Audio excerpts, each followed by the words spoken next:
খায়রুলের জন্য কোনো চাকরি টাকরির ব্যবস্থা করা যায় নাকি? ও কি চাকরি করবে? বা ওরে দিয়ে কিছু হবে না, চাকরি তো এত সহজ না। ঢাকা শহরে কোনো স্কিল ওলা পোলা পায়নি, ওরাই চাকরি পাইতেছে না। ও গ্রাম থেকে ডিগ্রি পাস করছে, এত তো সহজ না। অনেক কিছু আছে না, যে কর্পোরেট জব এই জায়গায় শুধু আসলে একটা সার্টিফিকেট থাকলে হয় না, অনেক কিছু থাকতে হয় না। আরে অনেক কিছু থাকবো। খাইরুল, তোমার বেশভূষা পাল্টাও, লুঙ্গিটা ছাড়ো, বুঝছো না? গ্রাম থেকে তো অনেক লোকই শহরে আসে, অনেকেই তো ভালো চাকরি বাকরি পড়াশোনা করে।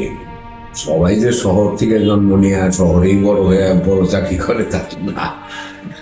না ঠিক আছে, তুমি ঠিক বলছো। মানে শহরে এসে তো আসলে তার স্কিলটা চেঞ্জ করতে হয় আর কি, মানে একটু পক্স না হলে তো হয় না, বুঝেই তো কর্পোরেট জব।